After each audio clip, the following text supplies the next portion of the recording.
Welcome to Surgeon Syndicate. If you're paying attention, you know that you only make money when you work. It might be great money, but it's dependent on you. The information on this podcast will help you solve that. We interview experts and provide analysis into financial freedom through commercial real estate. Why? To help physicians like you thrive. Let's dive in. All right, welcome back to the show. We are back with Brett Riggins for the second half of the show.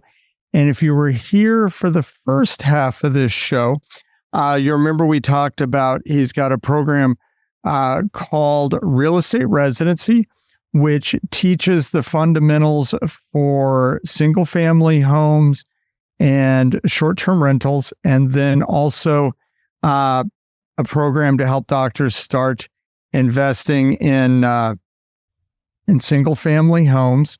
And we were talking, though, more in detail about how to do short-term rentals because it's something we hadn't done before.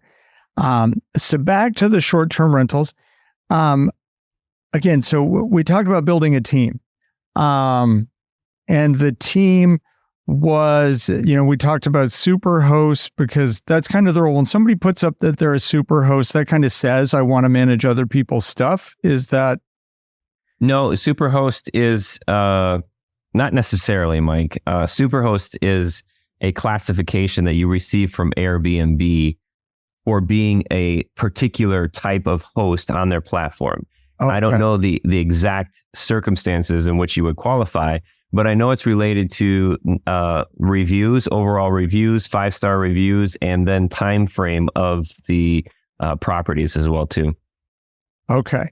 And then we talked about using a website, AirDNA, as a source for finding some numbers on what Airbnbs rent for in an area. Is that basically what's giving us there? Absolutely. Okay. So in your real estate residence, you said there's a section on short-term rentals. Yes. And so with that, that'll kind of walk somebody through building that team that's necessary. Yeah, so the team, whether it's short-term or long-term, the idea is all the same. Inside of that team, what's going to differ a little bit is the exit strategy of the asset, right? And when I say exit, it doesn't mean I'm leaving. It's just what I'm doing with the asset, right? So instead of doing long-term, where I'm setting out this 12-month lease to 24-month lease, this is the income that I get. Instead of doing that, I've just got different inputs into my investment calculations of my income's a little different. The way that I'm managing it, the cost of managing it, there's some more expenses in there, and it's also explained in that briefly in that module. Okay. So if somebody came into it with no idea at all, but wanted to give short-term rentals a try, by the time they came through the residency, they'd have enough to kind of get started. Yes, absolutely. You'd have the ability to start networking, knowing who to look for, how to build your team, who to ask, what kind of question. The first part of this whole thing, Mike, I know you could appreciate, is aligning your strategy with your values and the time that you have to invest in this. So just because you want to invest in Airbnb, it may not be the right fit for you right now. So that's step number one in real estate residency, is choosing the right thing for you right now. And also the exit that aligns with where you want to be in 5 years or 10 years, Okay. Now, when we talked about the physician wealth system, is your system where you'll basically 12 properties in 12 months. Yep. If somebody hadn't listened to the first half of the show, if somebody came and said, well, can I use that system to build a series of Airbnbs instead of month-to-month rentals? Yeah. The capital requirement is going to be a little different, Mike, when it comes down to that. We're going to spend a little more money. Nicer properties cost more money, right? Okay. Nicer properties in nicer areas cost more money. Typically, when we're looking at our investment objectives for long-term, I've got a very specific set of investment objective minimums. So when we go out and we hit these, we're typically going to fall in the price point in our current markets right around the 130 to 180 ARV, after repair value. So it's in most markets, you're going to find that it's probably more difficult to be able to Airbnb at that price point in any market, right? And we're not just going to invest in any market. I want stable markets. I want affordable markets, but I want markets where, there's people are going to be coming to, right? Especially for Airbnb, because it's more of a hospitality than it is, providing a long-term place for somebody to live. So the Airbnb process might be a little slower, or it's just going to require a lot more capital if you're wanting to go fast. Everything is possible with time and money, and there's a proportional relationship in the two of them. So yeah, it just depends. The deployable piece, the kind of deals that you're finding. There's so many variables. Just like every other asset class, every other type of investment in real estate, there's so many variables that go into it. Is it possible? Yes, you could. You could do it fast. You could do it for, when you're pulling out more money than you have in the property. That's possible, but the more benefit that you get, the more time it's going to take, right? So there's just things that drive. And if we're doing these in sweat equity, then I have the ability to do that. When I say sweat equity, I'm meaning I'm putting more of my own time in these things, as opposed to turnkey scenarios, that may cost a little more money. Okay. Now my mind's looking at this and I'm seeing like two sides. On one side, I'm thinking if I wanted to build a portfolio of Airbnbs from an operational standpoint, it would be better to put them closer together because it's only one market or fewer markets I have to understand when I'm talking about managing them. I got 3 letters. Seems like that would be easy. Tax. Like there's tax and bank accounts and LLCs. Like there's so many. Every time you move into a different state, it sets up a complexity for you. So there's just, I would keep them together. But before we even got into that, Mike, I would say, why do you want a portfolio of Airbnbs? Well, I'm just thinking from a standpoint of scaling, that if I said, I want to build my real estate future in Airbnb, and if this is going to start to replace a job or make it so I don't have to work as much, I'll need some scale. I imagine I buy one beach house. I'm not ready to retire off of one beach house. Mm-hmm. So if I said, I like this model, it makes sense to me. I like going on vacation. But yeah, I would still, I'm coming back. I don't know if we're talking about a hypothetical scenario here or your scenario specifically, but I would still question the velocity of money that you have there too, versus how you feel, how something makes you feel, how you think something is.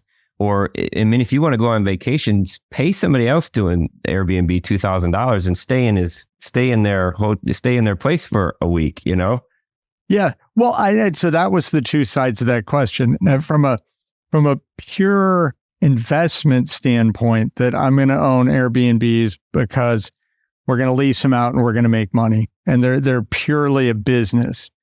Versus the other side, because I've heard people talk about this, that, okay, I'm going to get a condo in San Diego and one in San Francisco and in Vail and in New York, and then I can go stay in all these places and rent them out the other times.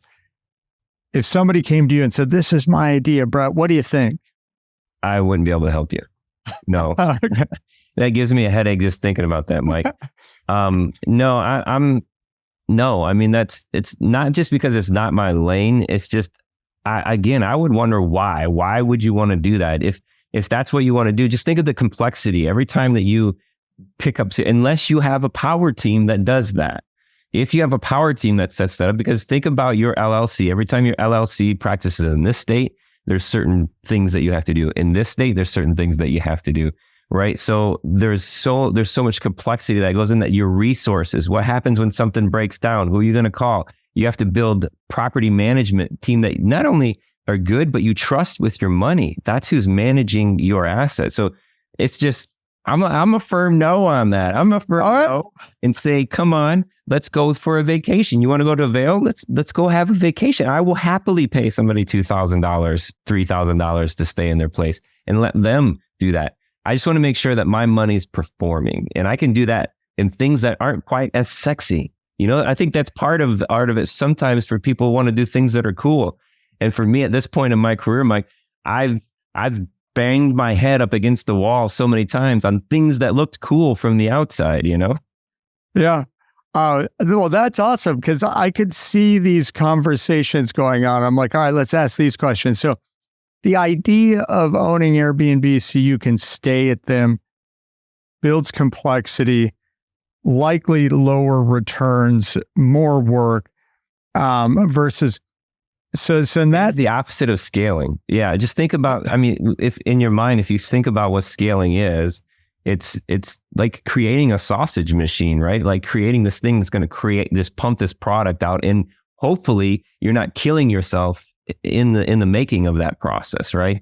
So it's just, the complexities of scattering yourself out. And I've built so many colleagues that have just absolutely crushed themselves and have ran away from real estate by acquiring this county, acquiring over here, and just not implementing economies of scale, Because that machine, you build the machine and it does it once and again and again and again, where as soon as you move to another location, you need to set a different machine, basically. It might be similar, but 100%. You can have the same process to build that machine, but then you're scaling a machine itself. You're not scaling the investments. Okay.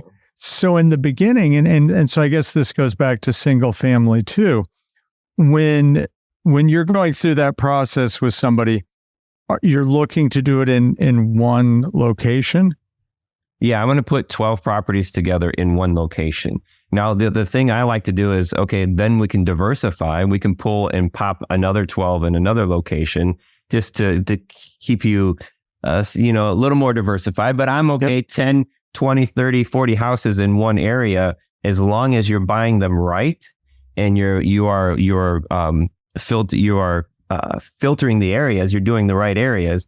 Then it's still not the mass scale if something were to happen, right? And at diversifying the way that you're holding. So there's things that you can do in each one of these steps. So you don't have to scatter stuff out, Mike. Think about how much easier it is to be in one spot, to call one person, to have one answer, to have owner's statements coming from one property management company. Like there's so much value into that. I can't, just makes me happy to think about it. Well, it builds it kind of getting the same advantages of being an apartment building.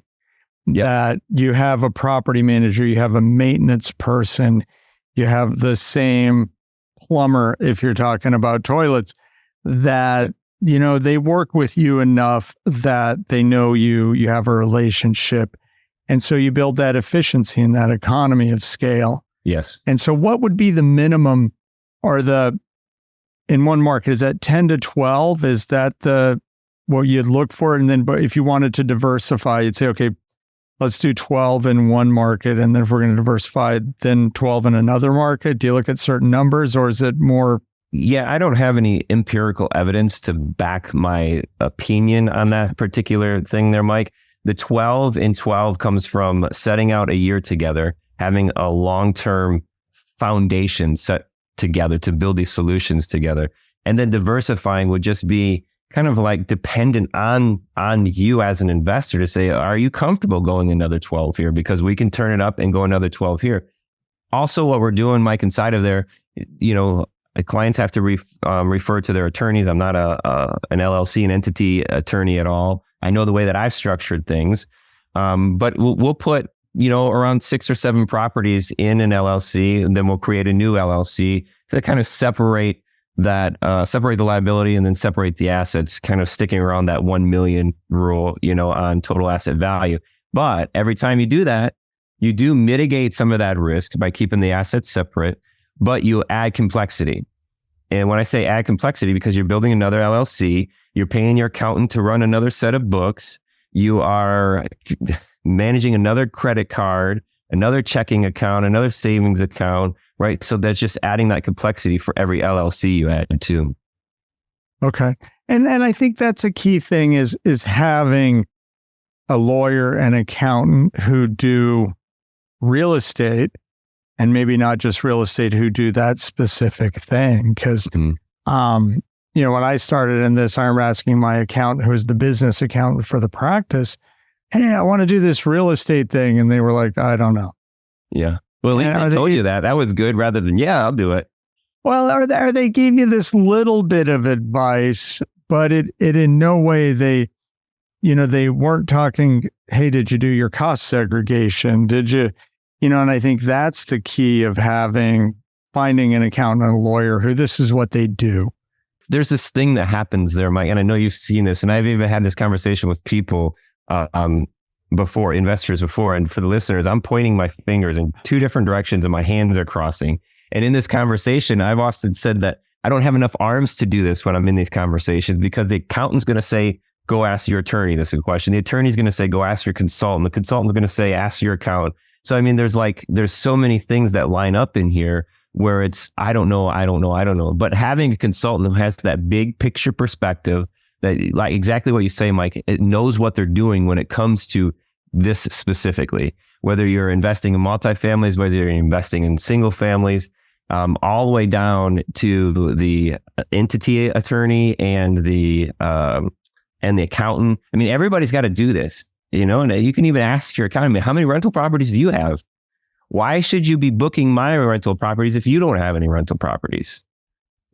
Have you found, I've seen one organization that had the real estate attorneys and accountants under one roof. Have you seen that in other places? I would tell you a story about that. So when we first started, we were with a company called NCH, Nevada Corporate Headquarters. And I loved working with them because I could lean on their experience. I could lean on knowing that things were getting taken care of. The problem that I had is I built, the analogy I put together here is this foundation for our investment companies, right? Because we were flipping, we were holding, we had commercial, all of this stuff. We built this foundation of entities that would hold a skyscraper. But all we had sitting on this foundation was like a 2-bedroom beach house or something. So we made things way too complicated. At one point, I think it had like 14 LLCs or 12 or 14 LLCs. It was a nightmare. We were spending so much on accounting, it would blow your mind what we were spending on accounting because of the complexity that we had set up.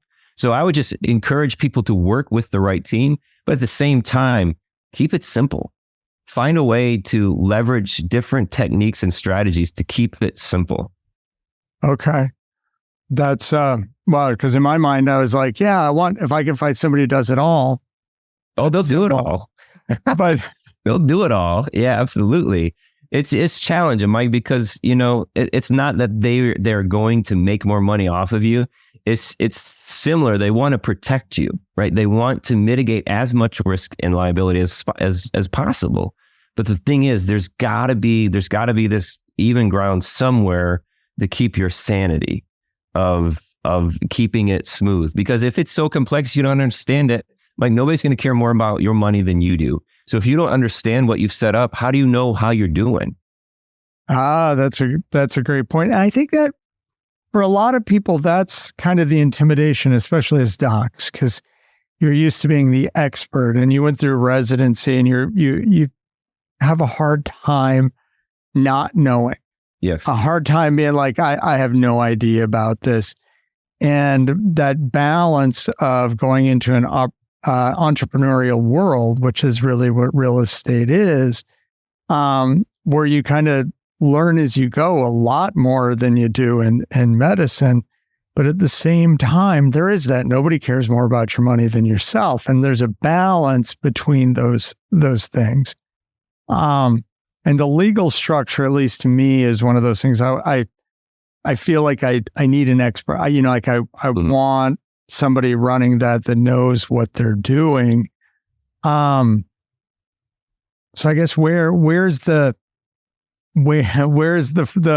the balance point there where I know enough, but they're setting it up. Is that where you're talking about the complexity that if they set up too much, that all of a sudden you're like, yeah, I've got this machine, but I don't know how it works. Yeah, it's leveraging those relationships still 100%. Use a consultant who has the entity structure attorney on their team, the CPAs on their team.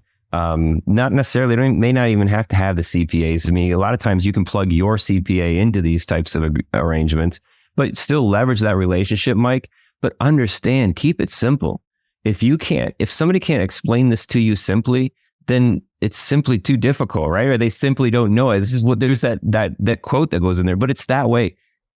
Keep it simple. And I was just on a call earlier today, and I was just fascinated. It was a gentleman was telling me a story about financial literacy, and that it does not require a formal education. So to do the things that we're doing, yes, some of the things that we do get complex, but if you make it over complex, there's probably a better word for that. I'll just keep it simple here, right? Yeah. That'll work. Make it too difficult, then it's gonna be overwhelming. It's going to be, troublesome. You're gonna set yourself up for additional costs, So it's just use the consultant, but ask the questions to keep things simple. Is this the simplest way that we could set this up?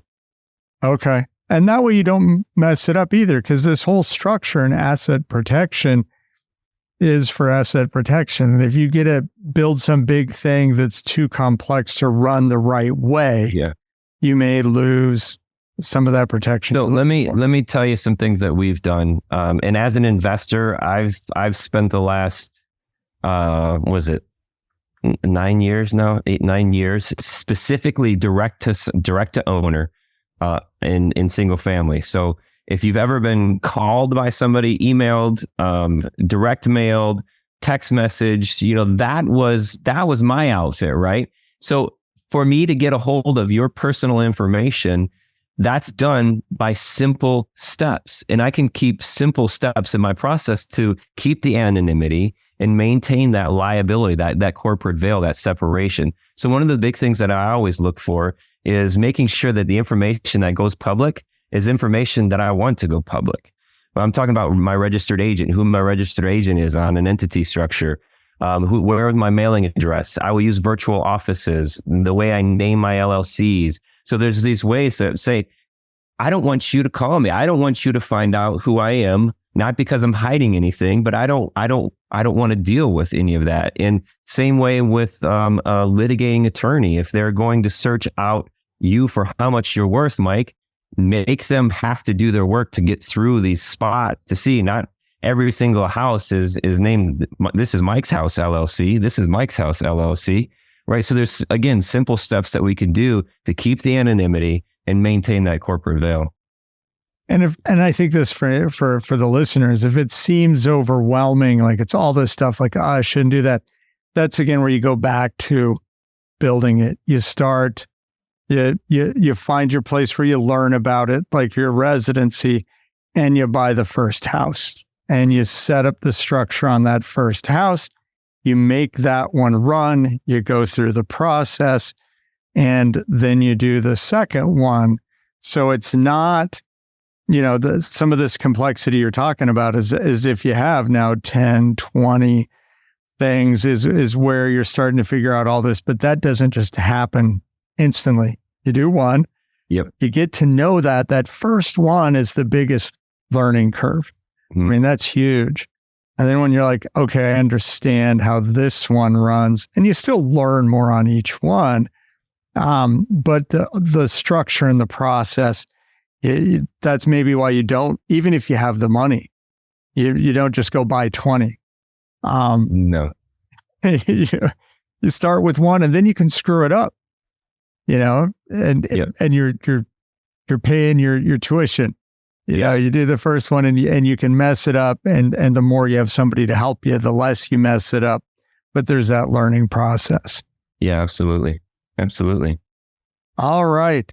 Well, anything else? This has been a great conversation. I've learned a ton. I didn't expect to learn some of this stuff. Like I said, some of it was because my wife was talking about buying short-term rentals. So I'm like, all right, okay, I got to get some answers here. the last thing, a story for you. And as we were talking about my air quotes here for the hypothetical that we were talking about there in the short-term scenario, Mike, was this investor that I work with was talking to me about buying a house, and it was in the Caribbean on an island outside of the US.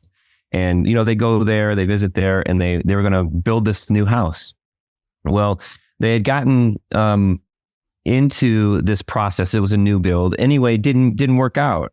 So they were going to either refund the money or it's been a couple years, so the costs went up. They were going to refund the money or they could pay more to build the house. They didn't do that. They were going to look at another house. And this house was a couple $1 million.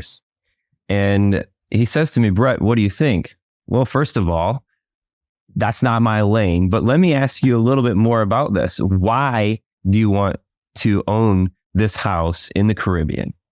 Right? What's the reason why? Because if it's just sounds cool and it's something that you want to do, maybe you want to go visit it. Well, let's think about it this way. You are now trusting, you've got to build trust, a relationship with somebody outside of the country, who you're going to trust with a $2 million asset. And you are going to visit this every now and then, right? So if you're busy now, think of how much time you're going to have to invest to start this new business somewhere else, a different country. And if you really think about it, coming back down to the why would you want to do this? Why would you want to do short terms in 10 different spots? Why would you want to own this house in the Caribbean, right? For $2 million, you could buy a $1 million jet and fly there multiple times and pay $600,000 in rent, and just have a smoking time, right? A crazy time. And that seems like a lot more fun to me than buying it. So it always comes back down to the why. Before you get into something, keep asking yourself why. Why do I want this? It's not the money, Mike. It's not the time, Mike. It's what you're going to do with that. And we've talked about that before in the past. Being a high performer, what do you want to do? Why do you want your time back? Well, it's what you want to do with your time. It's who you're going to spend that time with. It's who you're going to become. So knowing the answer to that question, I think, is really important, whether you go short-term, long-term, multifamily, whatever. That's the most important part. And I love the whole sexy thing, because we all get that. You see something and you're like, wow, man, I'd love to own that. That's cool. Where in the end, often your best returns are in things that $150,000 house is not. They just creep and they creep and they creep and they creep, and you keep investing that money back in. It starts compounding. Man, that's sexy to me, Mike. And once you get going, then you see the sexy. Once you get going, when you're looking at it, then you drive by that big fancy house on Miami Beach, and it's not sexy at all. Yeah, because it doesn't creep along and keep growing into a big snowball of cash. Because it doesn't say cash flow to me. Absolutely. That's awesome. So before we finish here, because I keep looking at the guitar.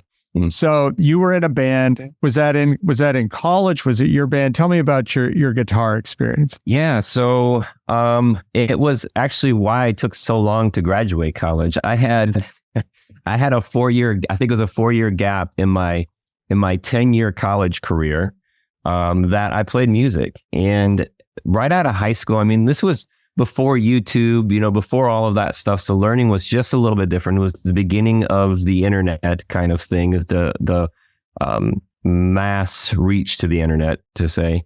And out of high school, into college, and in this period, I realized that I'd written songs and I was teaching myself to play. I didn't know that other people weren't doing those things. So once I had that self-realization, I said, hey, this is different. And I also started noticing that I was picking up people that wanted to play with me because I did write songs. So it was a cool time. And, it was different. It was just a different life. I think one of the biggest blessings in my life, Mike, is that thing didn't take me where it could have. I feel that real estate has picked up from where that has left off. So before we go to that connection, what kind of music did you play? Great question. I think it's called, the best way to describe it's Americana. and it's like a mix between, I would say, like classic country, classic rock, kind of fused with bluegrass. All right. So like red dirt music, I'm here in the Carolinas now, so I know what red dirt is now. I grew up in Michigan though. That's awesome. So that connection of what you learned and that like not going to school and kind of putting yourself out there as a musician, what's the biggest thing you took out of that has helped you in real estate? Putting myself entrepreneurship. I was the one booking the shows, printing the merch, setting the merch table up. I ran sound, like I was the band boss, right? I think that was one of the biggest takeaways. And now going from there into real estate was just another piece, because I started my own construction business first, and then I started our active fix and flip company, now the hold company, now the consulting company. So it was just evolving, right? It was entrepreneurship at its greatest, just evolving. That's awesome. All right. Well, Brett, thank you so much for being on the show. This has been awesome. I've learned a ton. I hope everybody else has learned a ton. In the show notes, we should have how to get a hold of you. What's the best way to get a hold of you? Yeah, if what I want to do is, I can't express how important this is for me to share this information. And the listeners can probably tell, Mike, you can see me get animated, with my passion. The same way lies with this guitar that's hanging on my wall, but the passion to share what we've learned. And it gives me goosebumps to think about it. And this is literally for free, realestateresidency.com/30-day free, 30 DAYFREE. So you can put that in the notes. That's a great way. There's a way to get signed up there, and then you can contact me with with the Zoom link that's in there, and we can have little meetups. Like, I'm doing everything I can to provide as much value as possible. There's a point in our lives where we shift, where we're able to give back without expectation of return. All right, realestateresidency.com. Yes, sir. /30 DAYFREE. Let you check that and see if that looks right to you. Yes, sir. And I'll just check. I will put that HTTP right in there too. So there's the. All right, there we go. So it's 30-day free, and that 30-day is to motivate you. If there's something there to push you, then that's the best way to do it. Keep rolling. The biggest piece is just taking action. Don't be the standby partner. Get in, take action, start talking about this stuff. Get out there, start doing this stuff, because it will change your life. Diversify your income so that you can practice medicine passionately, not because you have to pay your bills. And you'll be amazed when you start talking to people about it, who you find out might be doing the same thing or wanting to do the same thing. Absolutely. As you do. I had that recently, right after the podcast launched. 2 people I've worked with in the hospital for the last almost 10 years called me the next day. Mike, this is so cool. We've been trying to find somebody to help us do this. Mm-hmm. So it's, once you start mentioning it, you'll find people. And this has been so awesome. So thank you so much for being on the show. And everybody go visit that. It's a great free resource to just start learning and start your real estate journey. All right, Brett, thanks again for being on the show, and hope to talk to you soon.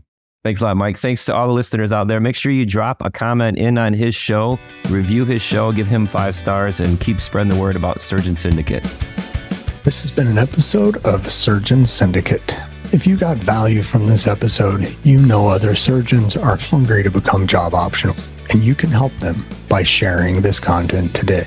Schedule a call and we can make a plan. Looking forward to having you with me on the next episode.